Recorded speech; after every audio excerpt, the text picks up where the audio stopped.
샬롬 샬롬 샬롬 샬롬. 하나님 사랑합니다. 여러분 주 안에서 사랑합니다. 출애굽기 29장 전체 봅니다. 당신은 제사장입니까? 성도는 과연 누구인가? 그리스도인 그 성도는 누굴까? 이것은 성도의 정체성에 관한 질문입니다. 여러분은 자신이 어떤 사람이라고 생각하십니까? 사도행전 11장에 나오는 안디옥 교회가 이 질문에 대한 답을 주고 있습니다. 안디옥 교회는 예루살렘 교회가 핍박받을 때 흩어진 헬라파 신자들이 안디옥에 정착해서 세운 교회입니다. 그 예루살렘 교회에서 파송된 신실한 목회자 바나바가 사역을 했고 바울이 합세하여 성도들을 잘 훈련시킨 교회입니다. 그 결과 안디옥 성도들이 주변 사람들로부터 처음으로 그리스도인이라 이렇게 불려지죠. 이 그리스도인이라는 말에는 몇 가지 의미가 있어요. 첫째, 이 말은 우리나라 초창기 예수정이라는 말처럼 조롱이 섞인 그런 말입니다. 원문으로 보면 새끼 그리스도라는 뜻이 있다고 그래요. 아마 성도들이 항상 입으로 그리스도에 대해 말하고 그리스도를 찬양하고 그리스도를 이름으로 기도하고 그리스도를 전하고 그리스도를 모방하는 것을 표명했기 때문일 것입니다. 생각과 말과 행동뿐 아니라 의식주 문제에 이르기까지 한 삶이 그리스도로 말미암아 설명되는 사람, 세상과 사람을 바라보는 세계관, 삶에 대한 가치관, 생과 사의 문제 모두 마찬가지죠. 그리스도밖에 모르는 인간들이라는 조롱 섞인 의미가 있었다라는 것입니다. 그런가 하면 그리스도인이라는 말은 일종의 군사 용어이기도 했습니다.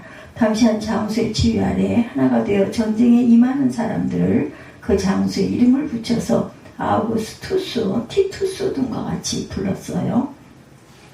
즉 그리스도인은 그리스도를 장수로 모시고 세상과 부딪히며 사는 사람들이라는 뜻입니다. 이러한 배경을 가진 이 그리스도인이라는 이름에 대한 다음과 같은 정의가 있어요. 그리스도인은 그리스도의 사람, 그리스도와 같은 사람, 그리스도를 보여주는 사람이다. 그리스도인은 예수님처럼 이 세상에서 희생적인 미랄이 되는 사람입니다. 그리스도인은 사랑을 실천하는 사람입니다. 그리스도인은 예수님처럼 이웃에게 화평을 실천하는 사람들입니다. 그리스도인은 사람의 눈물을 씻어주는 위로자입니다. 그리스도인은 이웃을 내 몸과 같이 돌보는 섬김의 사람입니다. 그리스도인은 남을 나보다 낮게 여기는 사람입니다. 그리스도는 예수님처럼 겸손의 삶을 사는 사람입니다. 그리스도인은 정과 욕을 십자가에 못 박고 진리와 의로 거룩하기 위하여 싸우는 사람이죠. 그리스도인은 십자가의 고난을 이겨내는 사람입니다. 그리고 사망의 두려움을 부활신앙으로 정복한 승리자입니다. 이런 그리스도인은 우리에게 오늘 본문은 또 다른 이름을 붙여주고 있어요. 그 이름은 신자는 제사장이다. 오늘 본문 구약의 제사장에 관한 규례와 법도를 함께 나누고 있습니다. 그렇다면 제사장이란 무엇인가? 구약의 제사장은 어떤 사람이에요? 제사장은 히브리어로 카한이라고 합니다. 카한, 하나님과 사람을 중재하는 자리다 이런 의미입니다. 제사장을 뜻하는 다른 히브리어인 코헨은 애굽의 제사장이나 블레셋과 가나안 제사장들을 가리키는 용어로 사용이 되죠. 그리고 레위기 21장 4절에 나오는 제사장은 백성의 어른을 뜻하며 라틴어로 폰티펙스라고 합니다. 즉 다리를 놓는 사람이라는 뜻으로 하나님과 사람을 이어주는 다리 역할을 하는 사람이다. 따라서 제사장이란 하나님의 백성들로 하여금 하나님을 보게 하고 하나님의 음성을 듣게 하는 영적인 중개인입니다. 특히 그의 제사를 통하여 그리고 그의 모든 삶을 통하여 하나님의 실체를 드러내는 사람이었던 것이죠. 그리고 하나님의 백성들의 문제를 들고 하나님 앞에 나아가는 사람이다. 그렇다면 왜 하나님은 본격적인 광야도 아닌 시내산에서 제사장을 세우라고 하셨을까? 성막에 대한 것이 전해지고 제사에 관한 법이 전해진 후에 이제 남은 것은 누가 성막에서 제사를 드릴 것인가 하는 문제였습니다. 따라서 제사장은 성막에서 실시되는 모든 제사를 주재하시는 그러한 관장하시는 사람이다. 이 일에 특별하게 아론과 그의 아들들이 임명이 되죠. 제사장들의 직무는 크게 세 가지였어요. 야훼 앞에는 성소의 제단에서 봉사하는 일, 우림과 둠밈을 통하여 하나님의 뜻을 물어서 백성들에게 전하는 일, 그리고 율법을 백성에게 가르치는 일, 이런 세 가지입니다. 예, 성소와 제단에서 봉사하는 일, 우림과 둠밈을 통해서 하나님의 뜻을 물어서 백성들에게 전하는 일, 그리고 율법을 백성들에게 가르치는 일이다. 그 외에도 소송 즉 재판을 취급하고 전쟁 시에는 양나팔을 불고 언약궤를 메었고 때로는 그 문둥병자를 식별하는 등 보건 의료와 관련된 일도 합니다. 출애굽 시대부터 예수님 때까지 레위 지파 외에 어느 누구도 제사장의 일을 할 수가 없었어요. 하나님께 허락하지 않으셨기 때문에. 따라서 어느 누구도 자신의 죄를 고백하기 위해서 하나님께 가까이 나아갈 수도 없고 오직 제사장을 통해서만 했습니다. 그리고 제사장을 통해서 희생 제물을 드려서 죄를 해결할 수가 있었죠. 이러한 제사장의 의무를 정리해보면 제사장이란 한마디로 하나님 외에 사람을 나타내고 사람 앞에서 하나님을 나타내는 존재였다. 특별한 사람들이었던 거죠. 제사장은 어떤 옷을 입었어요? 출애굽기 28장과 29장은 제사장의 위임식에 관한 말씀입니다. 제사장 위임식은 온 백성들을 회막문에 모아 그들을 증인 삼아 그들 앞에서 이루어지죠. 위임식의 절차는 먼저 그들을 씻기고 특별하게 준비된 복장을 갖추게 하고 기름을 바르고 속죄제를 드리는 네 가지입니다. 첫째는 제사장을 씻기는 것이죠. 위임식 자체에 그들을 씻기는 절차가 들어간 것은 그들이 거룩한 성소에서 활동하기 위해서는 반드시 거룩해야 한다. 두 번째 절차는 의복을 갖춥니다. 예. 28장은 제사장의 의복에 대해서 구체적으로 말씀했죠. 지금 29장입니다. 저와 여러분이 보시는 이 제사장의 의복을 입는 순서, 속옷, 띠, 겉옷, 에봇, 띠, 흉패, 우림과 둠밈의 순이고 마지막에 머리에 관을 쓰죠. 흉패는 당시 근동지역에서 왕적인 권위를 나타내는 것으로 대제사장의 복장에서 가장 중요한 것으로 간주가 됩니다. 이 흉패는 민족의 통일성을 상징하고 동시에 제사장의 사역에 민족의 운명이 의존하고 있음을 상징합니다. 우림과 둠밈의 정확한 형태는 알려지지 않았으나 그것들은 하나님의 뜻을 판단하는 도구로 또한 사용이 되죠. 이러한 제사장의 복장은 유명한 디자이너가 만든 것이 아니라 하나님이 직접 디자인하셨죠. 그리고 경력이 많은 사람이 제작한 것이 아니라 하나님의 영으로 충만한 자들이 했습니다. 에봇을 비롯해서 제사장의 의복은 사회적인 신분이나 계급을 나타내는 복장과는 달리 하나님 앞에 입는 옷이었기에 의미가 특별했습니다. 28장에 보면 주인께서 거룩한 옷을 지어 제사장 직분을 행하게 하라 이렇게 말씀하세요. 제사장이라는 직분과 그 옷이 직접적인 연관이 있다는 것입니다. 제사장은 백성들을 대표해서 하나님 앞에 나아가는 직분이죠. 거룩하신 하나님 앞에 죄인된 인간을 대표해서 중재자로 나아가는 사람이었기 때문에 그 옷은 세상에서 사람들 속에서 입는 것이 아닌 하나님 앞에 구별된 것이어야 했다.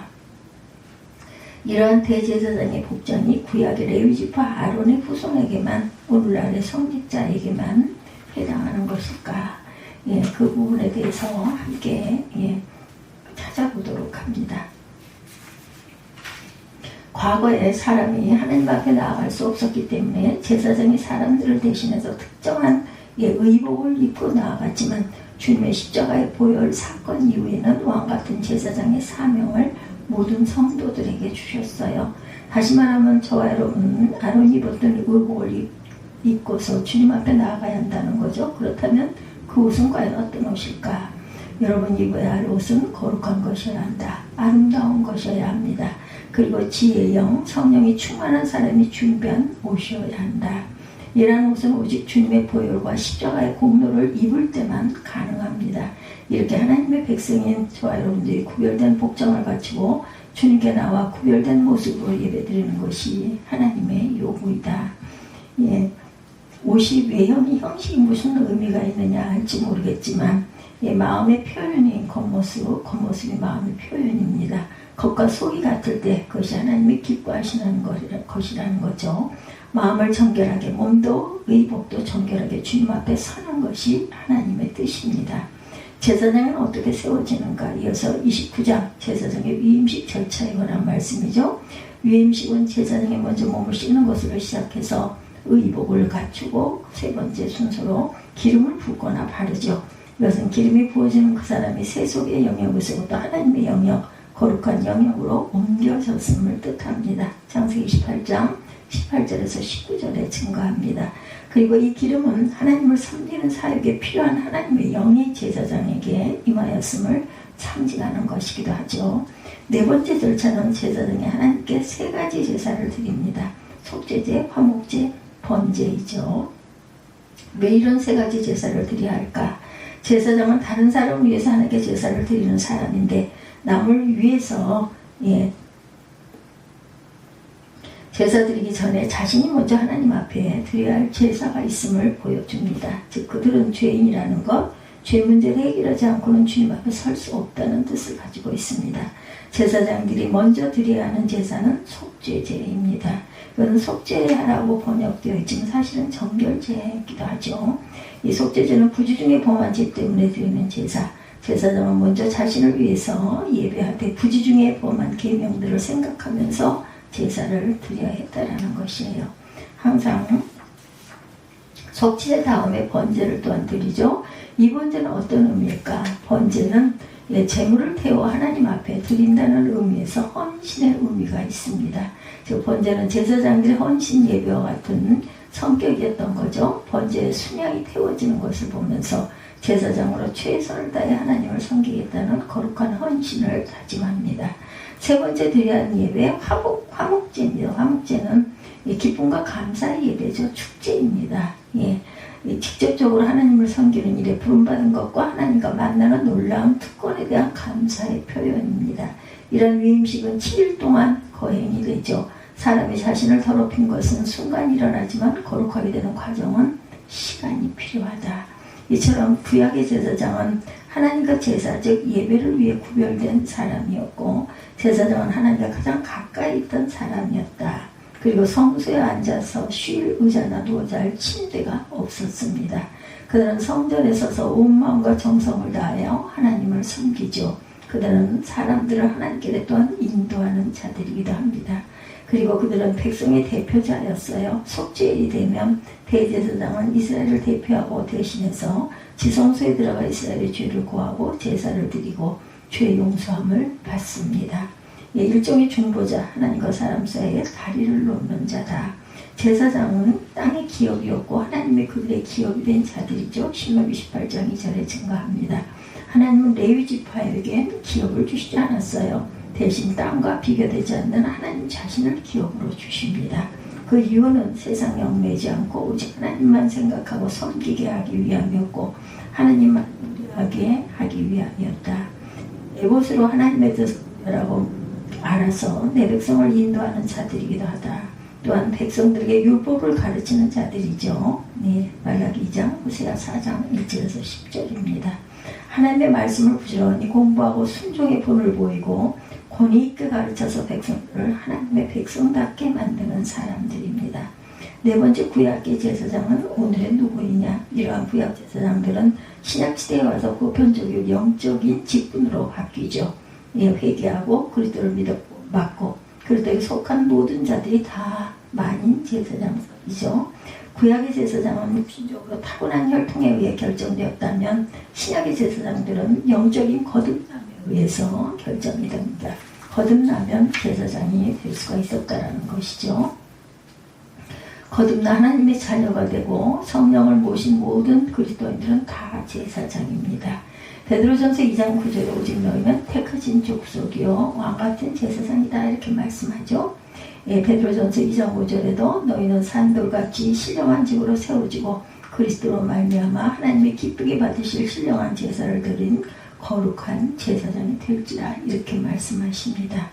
특히 요한계시록 1장 6절에 그 아버지 하나님을 위하여 우리를 나라와 제사장으로 삼으신 그에게 영광과 능력이 세세토록 있기를 원하노라. 아멘. 이렇게 기록되어 있습니다. 목사, 장로, 집사, 권사와 같은 직분은 교회에서의 역할에 따른 직분이지만 모든 그리스도인의 근본된 직분은 제사장이라는 것입니다. 여러분은 모두 다 제사장이에요. 이런 시대의 제사장, 오늘 이 시대의 제사장입니다. 이렇게 제한적이고 한시적인 구약의 제사장이 아닌 그리스도 예수 안에서 참 제사장이 된 성도는 그럼 과연 어떻게 살아야 할 것인가? 첫째로 하나님 앞에 나가 섬기도록 구별된 사람이기에 무엇보다도 죄와 더러움으로부터 구별되고 깨끗해져야 한다. 예, 성결한 삶, 깨끗한 삶을 살아야 한다는 거죠. 구약시대 제사장들의 타락은 곧 이스라엘 전체의 타락으로 이어집니다. 우리는 그리스도인의 타락, 우리 시대를 어둡고 절망적으로 만드는 결정적인 요인이 된다는 것을 기억해야겠습니다. 두 번째, 제사장은 전적으로 헌신해야 한다. 구약 제사장들은 성전에 거하면서 언제나 서서 긴장 가운데 그리고 민첩하게 하나님을 섬기고 하나님의 일에 전념합니다. 모든 성도들이 그들과 똑같은 제사장임을 깨닫고 제사장으로서의 충성을 다하고 의무를 다해야 한다. 예, 제사장의 의무를 다하지 않고 게으르고 무관심하면 목회자는 종교 특권층이 나타나 교회를 독단적으로 인도의 성도들이 권리와 자유를 제한하고 결국 교회를 세속화시킬 것이다. 그러므로 거룩한 제사장으로 제사장 노릇을 제대로 하고 제사장답게 살고 세상에서 제사장의 직무를 다해야 한다라는 것이죠. 예, 내가 제사장이다. 당신이 제사장입니다. 하나님 먼저 성막을 만들게 하시고 다음으로 제사장의 옷을 만들게 하시고 마지막으로 제사장을 위임하는 의식을 행하도록 하시죠. 따라서 저와 여러분이 이 위임식을 통해서 하나님께 가르치시고자 하는 것이 무엇인지를 알아야 한다. 우선 구약의 제사장뿐만이 아니라 이 땅의 모든 성도들이 역시 제사장인 것이고 제사장으로 살라고 말씀하시다는 것. 오늘 본문의 제사장은 어떤 존재인가를 통해서 오늘 우리에게 어떻게 사는 것이 하나님의 백성다운 삶인가를 보여줍니다. 제사장은 모델이죠. 일종의 시범 조교입니다. 어떻게 사는 것이 성도의 모습인지 올바른 하나님의 백성인 삶인지를 보여주고 있어요. 기억할 것은 제사장은 단지 제사를 진행하기 위한 사람이 아니다. 제사장은 성도의 삶이 곧 예배자의 삶이라는 것, 다시 말해서 자신과 가정과 직장에서 주도적으로 예배를 이끄는 삶이어야 한다는 것을 보여주는 것. 제사장은 재산이 없습니다. 하나님이 재산이에요. 오직 하나님만 바라보고 하나님의 은혜로 살아가는 자다. 예, 그러는 가운데 하나님께서 공급하시는 그날의 양식으로 감사하고 기뻐하며 사는 것이 우리 시대 그리스도인들의 삶이라는 것을 보여주고 있습니다. 세 번째 오늘 본문 4절을 보면 아론과 아들들을 물로 씻기라 하고 7절에는 머리에 관유를 보라 하죠.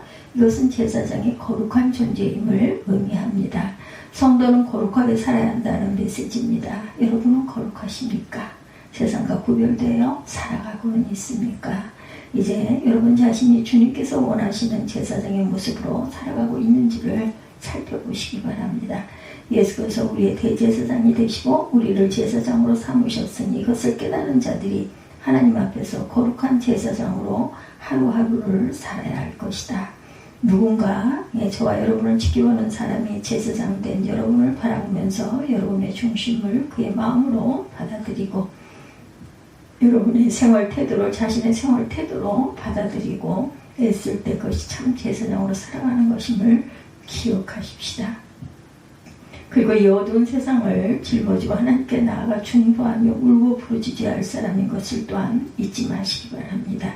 제사장이 타락하면 종교가 타락하고 시대가 타락하고 또한 온 백성이 타락한 구약의 교훈을 기억하면서 하나님 앞에 깨어있는 한 사람의 제사장으로 살아가시기를 주님의 이름으로 축복합니다. 기도하시겠습니다.